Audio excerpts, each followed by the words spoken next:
Hello, my name is Samantha. I'm a ASMR, and today we are going to be talking about AEW Dynamite from July 27th, 2022, Fight for the Fallen. So, before we start, I have reached 100 subscribers. And I am working on a long form asking yes or no questions video as like a little 100 subscriber special. And because everybody seems to really like that video, but I had to talk about this episode because it was just really good. But that will be coming this Saturday, maybe Friday, but definitely Saturday. So it's just a lot of questions to write down. I have to show you guys. I've been writing it down. Like this page, this page, this page. Like, so we're gonna try and fill like 5 of these pages. My notes for AEW shows for this one in particular ended up being like 2 front and back, so I'm trying to fill quite a few questions that can go on for a while. The last asking yes or no questions video had like 1.5 pages, and you saw how quickly that one went, so I know that I knocked them out pretty quick, so I'm gonna try and really fill these up. But for this video, we're gonna get right into it. So our first match is Rouge versus Jon Moxley for the interim AEW championship. It's actually a really interesting kind of starting match, because you could do kind of think that it would be last, but that's cool. Rouge has impeccable costuming. The white boots, the white tear-off suit, the white pants, the white bull mask with the horn. Amazing. Just dressed phenomenally. Down. The match honestly rules. Like, it was very violent. At one point, Rouge wipes his hand in Mox's blood. Mox is bleeding real early into this. Wipes his hand in Mox's blood and licks it off, which is gross. Don't get me wrong, that's gross. Not my favorite. But yeah, gross. It's just brutal, the whole thing. Mox ends up winning, even though Andrade and Jose both try to get involved. Luckily, Death Triangle runs out, kind of chases both of them away. Death Triangle. Actually, it's not Death Triangle. I lied. It's just the Lucha Brothers and Alex. Pac is like jetting around the world defending his championship. So once Mox wins, Judas hits and JAS comes out, kind of. Anna Jay comes out in this red, like leather latex one piece that looks amazing. She looks so good. She's the best dressed of the night, like, period. She looks amazing. However, she's in the Jericho Appreciation Society now. She says that her new name is Anna JAS, and that just rips my heart out of my body. Ty is wearing these flared, sparkly, kind of cut out white pants. They also look great. I also like those. Needed to throw that one in there. Jericho wants to challenge for the title in 2 weeks, I believe. When he starts talking, Mike just grabs the mic and goes, "Oh my gosh, I hate you, Chris Jericho," which is a little funny. he says that he doesn't want the Jericho that he's been doing, the gimmick Jericho.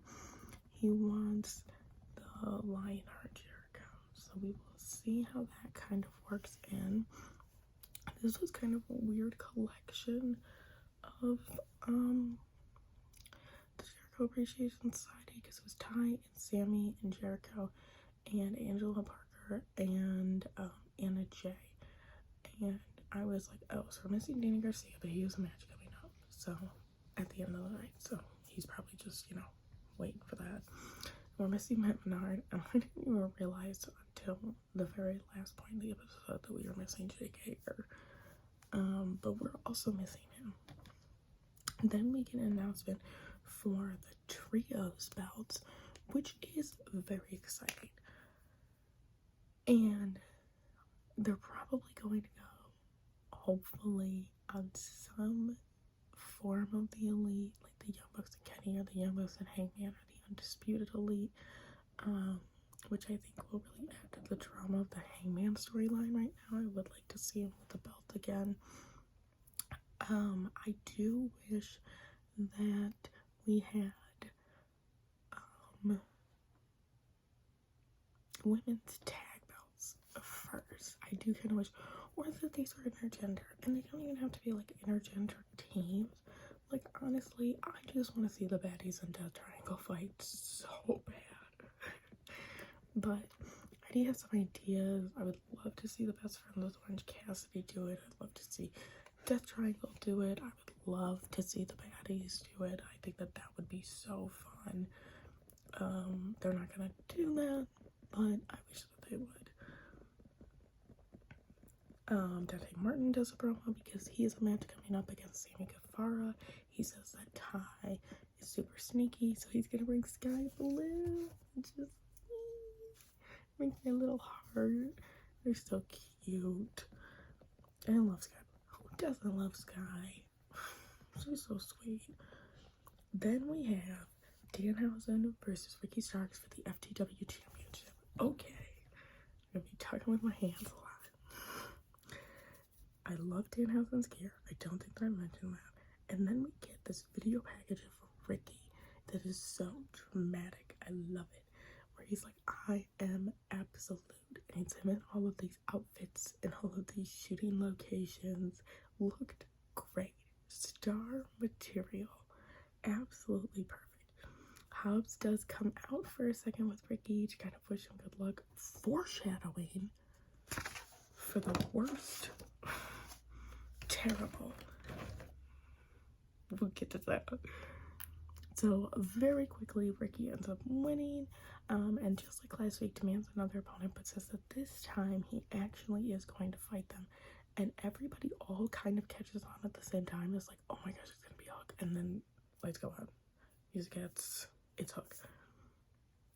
And the orange shorts. Snaps all around. Such a good look. Fantastic. Orange is one, my favorite color.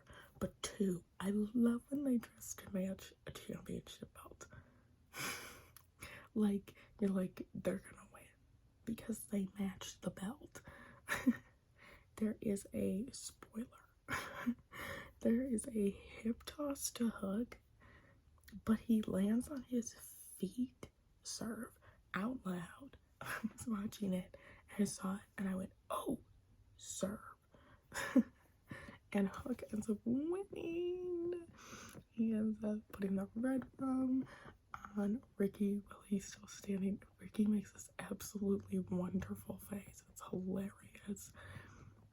And Hook wins his dad the title.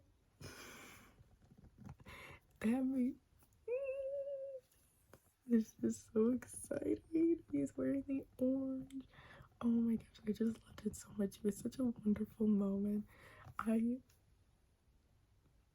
would have loved if Taz just he was being so good and not being like, that's my kid. But I so wanted him to be like, let's fucking go. Oh my gosh. And then him and Ricky fist bump at the end, so you're like, oh, they're still good. which is so sweet. I can't go on.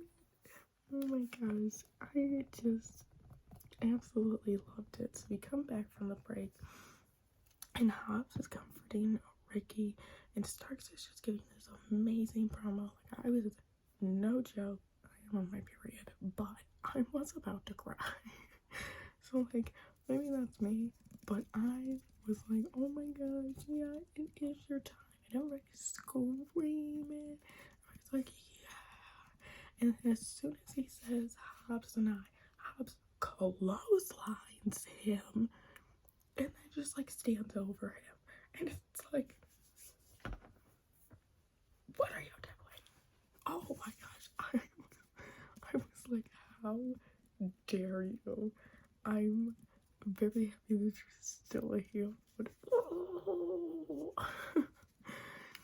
So it's Team Taz has slightly imploded. Which is disappointing because I still did want Layla Hirsch on Team Taz. I haven't seen in a while. But so Team Taz has kind of imploded. So then we go to a promo from the Acclaimed. They are announcing the match type for them and the Gun Club in next week during a music video. So then we have Sammy Guevara versus Dante Martin. Honestly, I was still reeling from two segments ago with everything that happened with the FTW Championship. But I don't know if I ever mentioned this, I love Dante's whole ring entrance. It's so sick.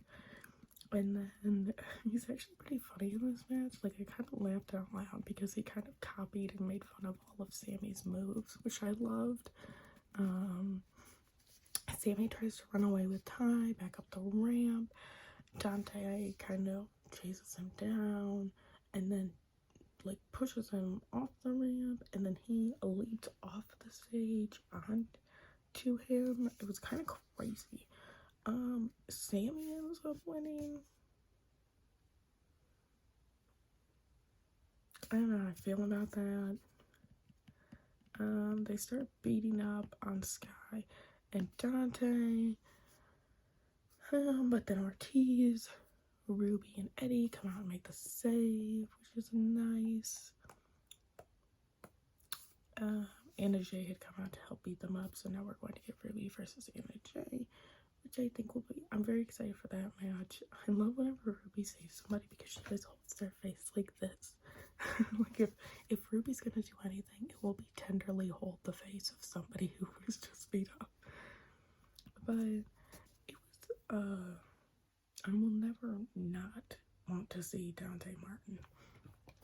I just think, I don't know, I'm tired of seeing him lose. Stop making him lose. Don't do that. So next up we have Daniel Garcia backstage doing a promo because he's going to be facing Bryan Danielson. He says that he's been getting better, but Danielson's been sitting at home working on his garden with his wife and his kids. I was like, you didn't have to do that vegan man like that. Let him garden. Then we cut to Jay Lethal and Saddam Singh and them, and they are kind of, Jay Lethal lost the title to Samoa Joe, so they're kind of trying to focus back on kind of a best friends feud now. The best friends come out in matching tie-dye. I want to buy those suits so bad, like pro wrestling days. Let me buy the sweatsuit. I want it. And they're like, we're literally standing like 6 feet over there, like we can hear you talking about us, so are we gonna fight? Or instead of saying, it's like so they're like, are we gonna wrestle? And Sanjay is like, you know what, we are gonna wrestle. I'm gonna wrestle. I guess this is his first time wrestling since I believe 2017. I'm gonna wrestle. He turned, as soon as the best friends carry Orange Cassidy out of there, he turns around and he goes, oh my gosh, guys, why would you let me do that? why didn't you let me do that? They're like, we don't know. Why would you say that you're gonna wrestle? He's like, I don't know. Just love that he like very much got caught up in the moment. Very me, very relatable.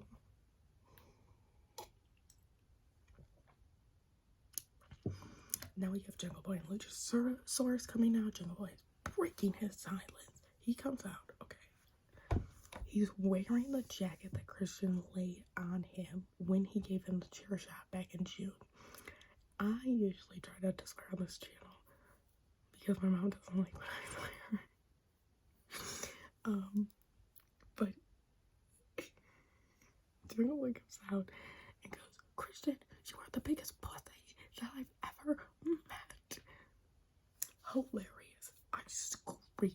I didn't think you were allowed to say that on live national television. So they had to pay a fine. Wonderful. We get a pussy chant. Let's freaking go. And then says, you were so mad at me for costing you the title shot and losing you the money because you were strapped for cash because your wife divorced your bitch ass, which is some very fun Dr. Seuss rhyming. Got it happening. Loved it. Then he's talking about digging his dad's grave. Wild thing for me to say about a wrestling show. And Christian interrupts, says that he has secrets about Jungle Boy. I'm like, what secrets? I'm so curious. So, we'll see how this goes. Luchasaurus says that he was there. He's still in all black, which I think is interesting. I kind of like these very kind of Chris Statlander type costume changes that don't really, because black would usually be associated with being a heel, but maybe it's just that you're seeing a darker side of them. So I think that that's very interesting. So I'm excited to see how that keeps going. We then get the Young Bucks with Brandon Cutler, who's like, I can be your third for the trios tag. The trios tag belts. And they're like, shut up, Brandon. You know, usual things. Then they run into Hangman. By the way, Nick is wearing a gray crushed velvet tracksuit. Awful. It is not my favorite. It's like crushed velvet. It is gray. But they run into Hangman. They wish him happy birthday. And then he goes, Nick, your birthday's like tomorrow, isn't it? Like, happy birthday to you too. And he's like, thanks. And they go, I've been meaning to talk to you about something, but then Dark Order comes in. And they interrupt, and they're like, there's something going on. And they're like, no, happy birthday, Hanger. We'll see you later. And then they walk out. It's like, can you guys please communicate? Please. I am begging. I am begging you two to have a conversation. So then we get Tony Nese and Mark Sterling in a handicap match against First Strickland. Tony and Mark are wearing the most hideous red, white, and blue outfits. So much so, I wrote it down. Taz goes, whoever made Smart Mark's gear should be in prison. And I was like, you're right, Taz. Horrible. Terrible. I did not like it. Not my favorite. However, Swerve is wearing black on shiny black tights with the slime that I thought were Serve. That looks so good. Swerve, it's pretty quick, pretty much goes how you think it will. Smart Mark accidentally gets tagged in, so Swerve ends up pinning him to get the win. But then we got backstage to Keith Lee, who's watching on a monitor, and Tony Woods, who Smart Mark Sterling has been scouting out, has attacked Keith Lee. And as Swerve is watching that, Tony Nese then attacks Swerve, and then, you know, shenanigans. So while they didn't win the match, they did kind of get over on them.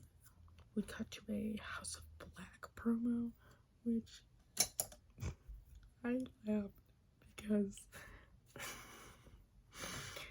Malachi starts by saying we live in a society. All I could think was like, we live in a society. So we live in a society. And he's appealing to Miro and says, Miro, you can sit at the throne you've worshipped for so long. Miro Malachi team up, my dream. That could be everything we've ever wanted. And then Brody talks about beating up Darby in San Diego, which I was at. Fun fact, I got to ask a question. And I went insane when they walked out there and flipped Darby up on that table. That was great. But him and Darby are going to have a coffin match, and Brody is going to kill him. You know, usual stuff. They cut to a promo package because Pac has been defending that belt. Yes, he has been working. Then we get Thunder Rosa versus Miyu Yumasta. She's very cute. I love her. She has great gear. I like the color scheme. It's kind of like a purpley, maroon, pinky, and white. Thunder Rosa comes out covered in fringe and a cowboy hat. Serve. She's doing chops. Miyu's kicking. By the way, I know that chops hurt no matter who you are, but truly, I don't know how women do chops. Like, ow. Ow. And so, I just love this because Thunder looks like she's having so much fun beating this woman up. She looks like she's like smiling the whole time. I loved it. She just makes me so happy. Thunder ends up winning. I heard some people say that they thought that this should have been the final match. I might agree with that, I might not.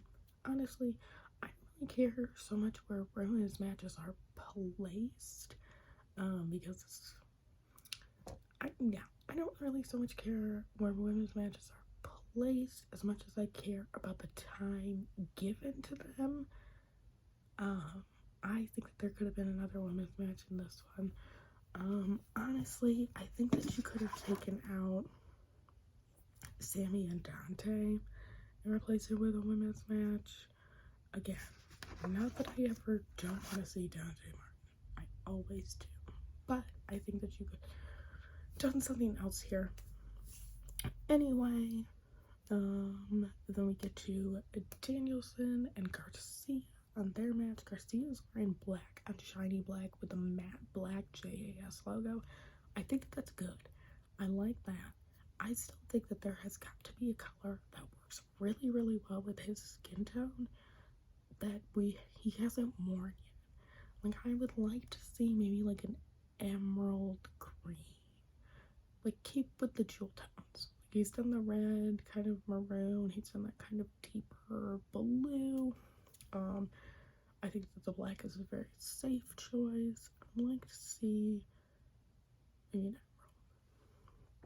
And then Bryan Danielson is back. And again, I was at that SDCC panel where they announced it. I was so excited. I texted my friend right away. I was like, he's back. He's wearing navy, which is a break from the usual maroon, which was interesting. I'm wondering if he's getting more colors. I love color changes.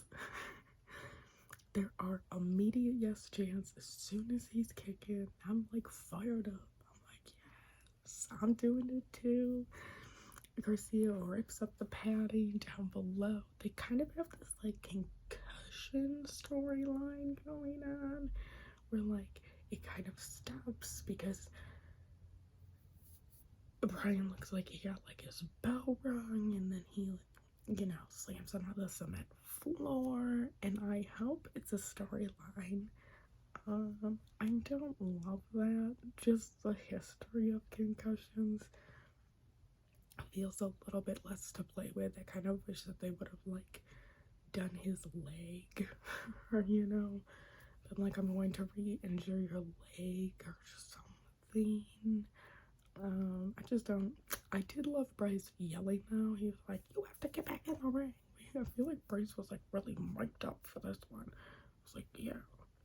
All of a sudden, a mysterious hand appears from the edge of the ring to kind of grab Brian towards the end. Garcia ends up winning because he chokes out Brian. Brian doesn't tap, he just faints or fades or whatever you want to say. And then we find out that the mysterious hand is Jake Hager.